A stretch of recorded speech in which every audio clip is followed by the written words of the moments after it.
Are you afraid? Yes, I am. They can do anything. They can take my children to orphanage or something like this. We first met Svetlana Tikhanovskaya as she was preparing to run for President of Belarus, taking on the country's long-standing dictator, Alexander Lukashenko. She didn't want to be a politician, but had agreed to stand in her husband's place after he was jailed. Congratulations. Oh, thank you. I am not sure if I want these congratulations, For this month, I became much stronger, but I'm still not ready for what's going to happen. What followed was enormous popularity. Then a rigged election, widespread police brutality, and the biggest protests the country has ever seen. While Lukashenko declared himself victorious, Tikhanovskaya was forced to flee the country. As she emerges from hiding, we meet up with her again. This is her first interview in exile. So, it's fair to say that a lot has happened since we last met. Yeah. How are you?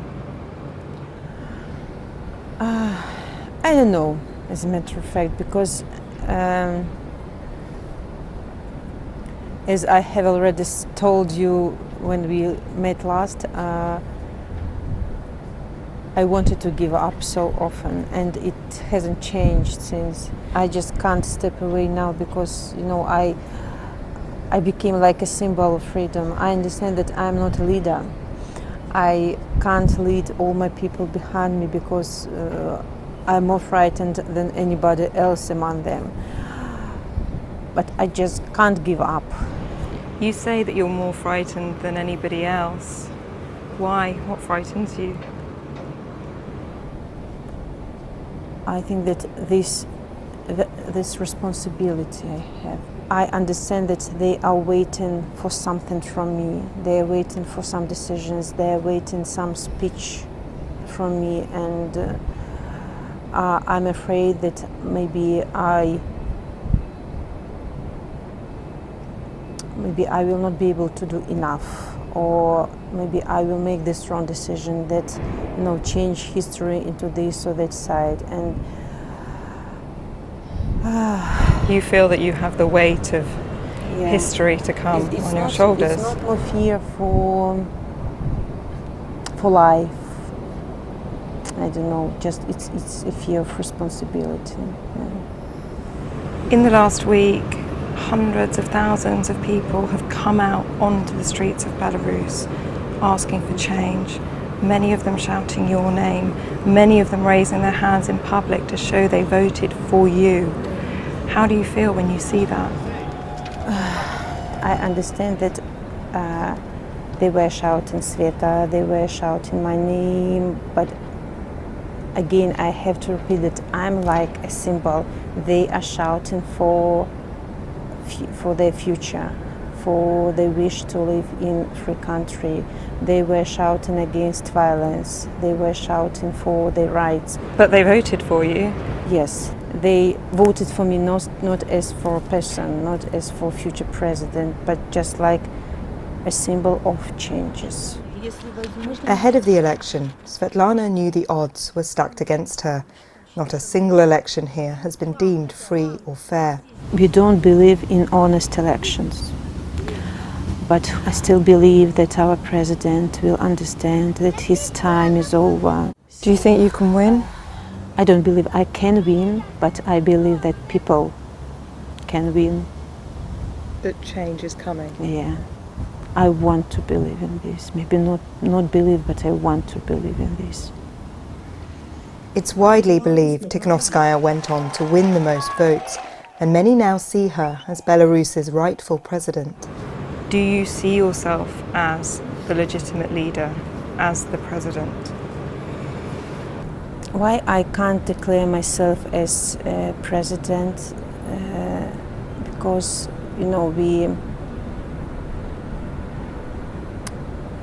we don't know real number of of the people who voted for this or for that person, but we should know for sure that the elections were falsificated. But I can accept that I was chosen by people as national leader. And I just can't come and say, I'm president, you have to obey. No, it's absolutely not about me. Some people, my friends say me, I don't know, 5 million says that you are president and you can't say this. This was the moment she disappeared, the day after the election.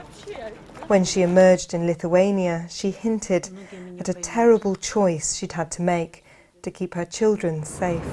Can you tell me anything about what happened in those election offices and what choice you were given? I'm sorry, but I can't. Not now.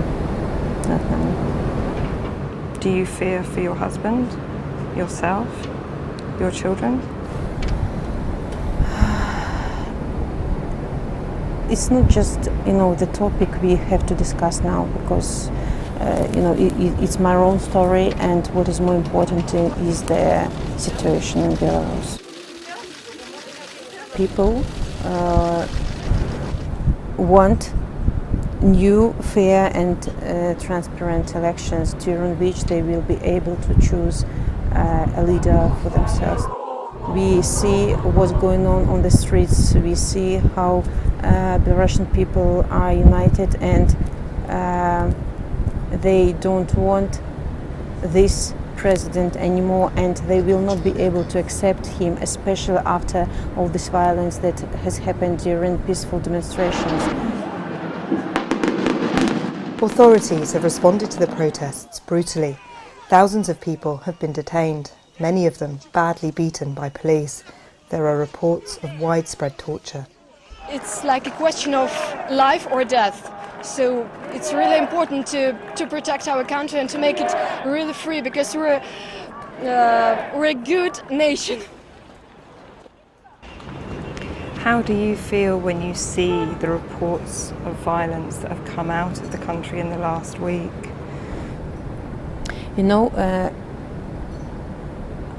I was really shocked. I didn't tell anybody, but I couldn't find place. I just was crying, I don't know, a couple of hours when we saw the first pictures after the people were released. I can't even believe that these policemen who beat these people were Belarusians, because I can't imagine that our Belarusian people can be so cruel. Do you have an idea, if you were in charge, how you would make sure that the people accused of violence and torture face justice?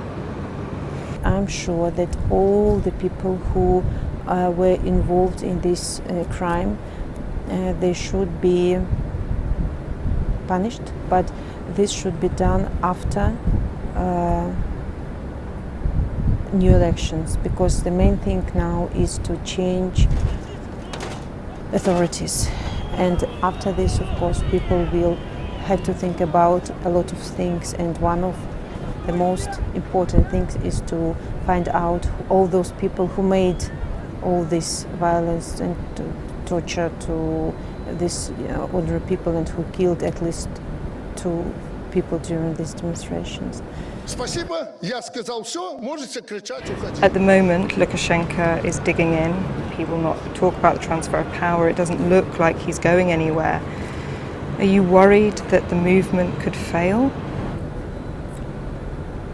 No, I'm not worried, because I believe in Belarusian people the same way they believed in me one day. And just we have no right to step back now, because if not now, we'll be slaves, and our people understand this, and I'm sure we will stand till the end. If he won't engage with you or the opposition, what do you do to push forward? I have no right to make such plans, because I shouldn't even accept this idea that they will not be engaged with the body we set up. Just I think it's the only way out for this crisis to stop, and I'm sure he understands this as well. Since you've been here, you have met with many European leaders and players. What support have they given to you? I'm so grateful to all those leaders and to all those countries who are supporting our people, who really involved in the fate of our people, who understand why we are struggling for our rights. Do these leaders that you've spoken with see you as the leader of Belarus? Maybe the fact that they are talking to me means that they support me as national leader. Have you heard from anybody in the Kremlin over the last week? Have they reached out to you? No. No. Just no. Does that surprise you? Some leaders wanted to support me personally and our people. Some didn't want it. Why should it surprise me? No. After 10 days in hiding, Tikhanovskaya has broken cover. She may be a reluctant politician, but she's agreed to lead the Belarusian opposition from afar. Do you want to be a leader in this time? You know the answer to this question. I'm not a leader by nature, and I've never been such a leader, but it is my fate and it's my mission now. I have to be a leader, and I have to find some even unknown qualities in myself. What do you want for the future of Belarus? I want the Belarusians to live in a free country, in safe country, where they are not afraid to speak, where they are not afraid to be grabbed on the streets if they are not agree with something. Do you want to go back to Belarus? Absolutely, yes. It's my motherland, and I adore my country, and I want to live there, and I will back immediately when I feel safe there. What will it take for you to be able to go back, to feel safe to go back?